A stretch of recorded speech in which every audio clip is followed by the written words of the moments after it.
begins in Mother Jones, which featured a pretty common and mistaken criticism of Medicare for All. The criticism is that Medicare for All will increase taxes and government spending so much that there won't be fiscal space left to do other things. The criticism is wrong because the amount of fiscal space we have to pay for non-healthcare items is currently constrained by the level of national health expenditures, not the level of government health expenditures. So there's a very key difference there about what we pay and how the fact that our current system, just due to its basic clutter, the fact that literally everything is kind of on top of each other, and our system is just so inefficient, expensive, and costly, both in money and in lives to people, it's just no one's going to be able to pay for it. So yeah, Trump's piece is on this. It's very straightforward. In it, he points out that right now government spending in the U.S. is around 38 points of GDP. If you add the private health expenditures to that figure, it goes to 46 points GDP. According to Drum, Medicare would tap out the government's ability to spend. So Drum is not the only person who's made the point. Nancy Pelosi's aide, Wendell Primus, appeared to be saying basically the same thing when he gave a presentation recently, claiming that we shouldn't do the single payer because monies are needed for other priorities. That's what he says. Monies are needed for other priorities. But this argument is actually centrist rubbish, writes Bruning, to borrow Drum's phrase. It's based entirely off accounting confusions. To understand where Drum and Primus go off the rails, it's best to start with the following graph.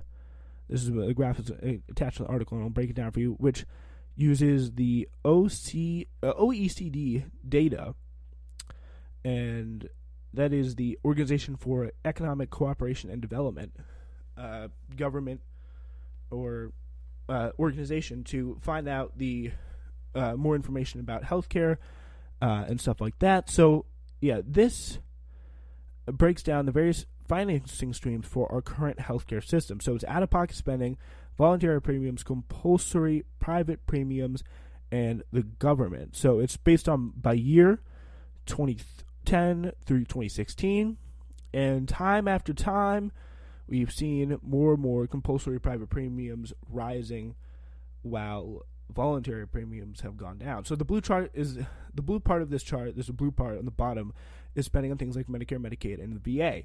The yellow part is the voluntary premiums people pay out to their private insurers, and the green part is the out-of-pocket expenses people pay directly to health providers, such as deductibles, co-payments, co-insurance. The red part is the compulsory premiums people pay to private insurers that they don't really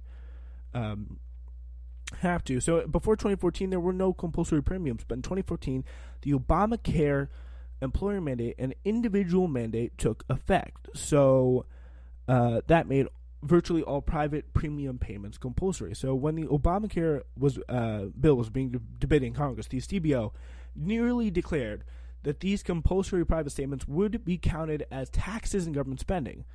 Under Medicare for All, the blue ends up almost entirely swallowing the red, yellow, and green, meaning government spending goes up by 8 points of the GDP, assuming we don't get big savings in administrative spending and unit costs.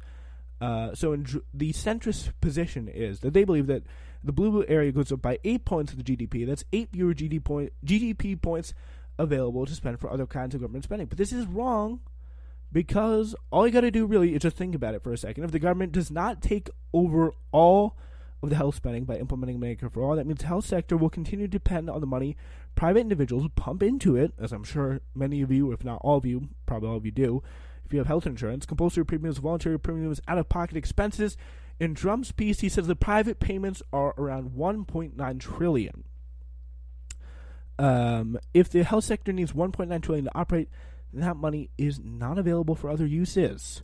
If the government is going to tax those $1.9 trillion used for Medicare for All, then it cannot tax them for any other purpose. The dollars have to be left in the hands of individuals and businesses so they can pump them in the health sector through private channels. Another way to see how wrong the centrist position is on this is go in the other direction with it. Right now, the government spends around 8.6% of the GDP on healthcare, which is kind of the base of how we spend. in this kind of graph, which is available in the article if you go look it up.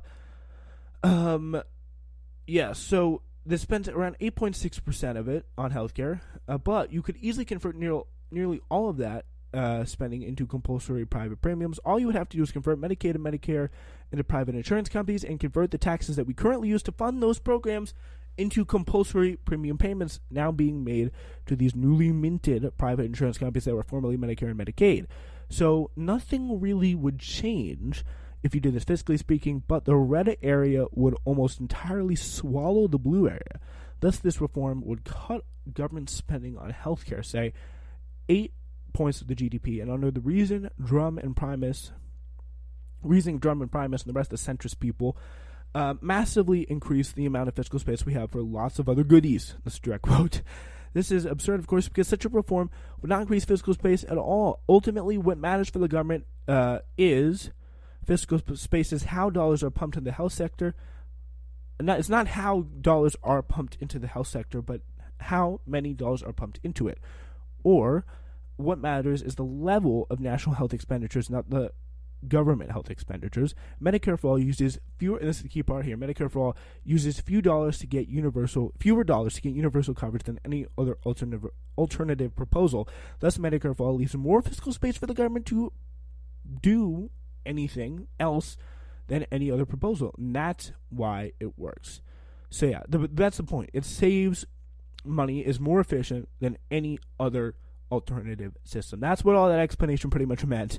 That's the one thing that you need to take away. So, yeah, that's pretty much solved that. If you want to go check that out, it's in Jacobin Magazine. You search up jacobinmag.com. Don't believe the hype. Paying for Medicare for All is simple. That's from Matt Brunig. All right.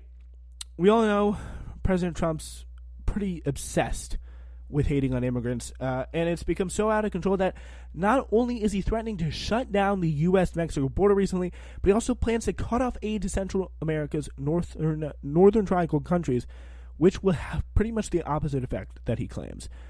Because if you think they're bad now, wait till you stop giving them money to barely stay afloat.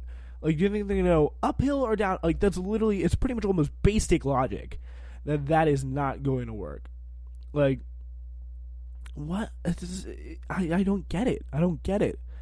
He's literally making his own crisis that he apparently fears so much is the worst thing in the world.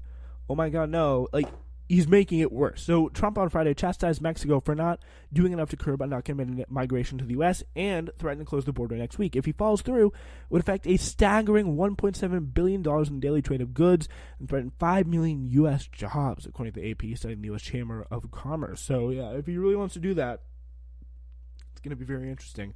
Could be another really major misstep. 5 million U.S. jobs will be threatened and $1.7 billion in the daily trade dollars in the billion trade of goods, $1 billion in the daily trade of goods. So yeah, this is what he said on Friday. The Democrats have given us the weakest immigration laws anywhere in the world. Mexico is the strongest, and they make more than $100 billion a year on the U.S. Therefore, Congress must change our weak immigration laws now, and Mexico will stop illegals from entering the U.S. through their country and our southern border. Mexico has for many years made a fortune off the U.S. far greater than border costs. Mexico doesn't immediately stop all illegal immigrants coming into the United States through our southern border. I will be closing the border or large sections of the border next week. This would be easy for Mexico to do, but they just take our money and talk. Besides, we lose so much money with them, especially when you add in drug trafficking, etc., that the border closing would be a good thing. Mexico, and then he said on Sunday, Mexico will use very strong immigration laws to stop many thousands of people trying to get in the USA. Our detention areas are maxed out, and we will take no more illegals. Next step is to close the border. It's that simple. This will also help us with the stopping of the drug flow from Mexico. Mexico doesn't respond to threats. Mexico's Foreign Relations Secretary Marcelo Ebrard responded. Also on Friday, Trump made another asinine promise to cut off more than $500 million in aid to Guatemala, El Salvador, and Honduras that is earmarked for programs to create jobs, reduce poverty, and fight gangs in those countries. Pretty much everything that would make the number of people wanting to leave the country they were born in to come to the U.S. lower. Because the main reason people leave is not because they just want to kill Trump supporters in Europe or in America. This is contrary to what many of them believe, but it's because their lives in Guatemala, El Salvador, and Honduras, which is, by the way, is where most of these people are actually coming from. The people have had the most violence, the most struggle, and that is mostly, again, linked to U.S. actions in the region back in the 1950s, 60s, 40s, 70s, 80s, whatever.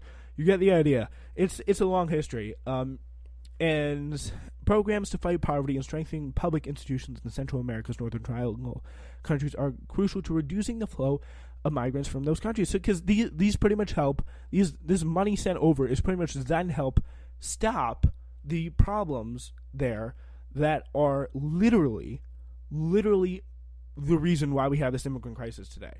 So he's literally making this crisis worse. I don't know if he's just that stupid or he wants to create another issue going on.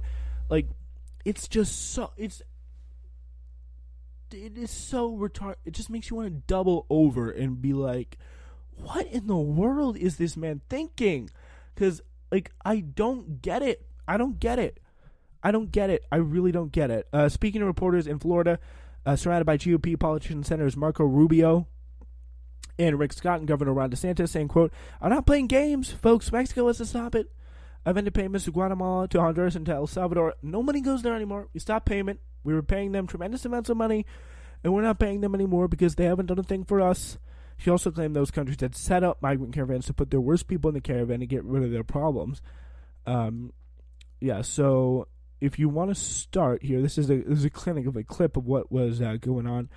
This is at Lake Okeechobee in the hellhole that is Florida. No, just kidding. I love Florida. Stop it. All right, so yeah, we're going to play this for you. Starting right here. Is making absolutely a fortune with the United States. They have a trade surplus of over $100 billion, which is far bigger than anybody understands. They've had it for many years, and no one can understand it, folks. They have the strongest immigration laws anywhere in the world, and we have the weakest, the most pathetic laws. Number one, Congress has to act. And number two, Mexico, they make so much money from the United States and so many other things, so many other assets. They have to grab it and they have to stop it. We have right now two. All right, so that's pretty much the idea. They have to grab it and they have to stop it, folks. Yeah, so according to Univision News, Trump was not supposed to reveal the information about stopping the payments until April 1st, when the directive was supposed to officially begin. According to the State Department, he jumped the gun. No surprise there. Trump has also appeared to have no idea what's going on with his own administration, as Homeland Security Secretary Kirstjen Nielsen just met with leaders from 3 Central American countries on Wednesday in Honduras to reach a deal over increased security cooperation and plans to reduce the number of migrant caravans originating from the region. So, like, they're actually literally talking to people in your administration right now. And what do? You come out and say, "Oh, folks, they're the ones causing all the problems." Like, it's, again, the deal's president here. Like, it's just, as I said, this sentence probably sums up the whole entire administration, but it just makes you want to double. It makes you want to double over. Just you cannot take the amount of stupidity emanating from the top of this White House, and I mean a lot of other parts of it too. Like, a lot of other people in this administration, like, stupid people surround themselves with those stupid people. It's just that simple. And the fact is, it's not getting any better, folks. So on Thursday, the Department of Homeland Security issued a press release highlighting the signing of a historic memorandum of cooperation on border security cooperation in Central America, saying, quote, this is Kirstjen Nielsen. "I look forward to implementing the historic agreement and working with my Northern Triangle counterparts to help secure all of our nations and end the humanitarian and security crisis we face." So she says, "Together we will prevail, and you will not be getting any more money." So yeah, sorry about that. Like, we will prevail together, but also, yeah, no more $500 million check to help all the problems we kind of started. Sorry about that, in your country. Like, unbelievable. This is, again, and especially if he decides to close the border. I mean, cutting foreign aid was probably stupid enough, and it makes you really wonder, like, was it? Because I mean, the question is, how could anyone be that stupid? Like,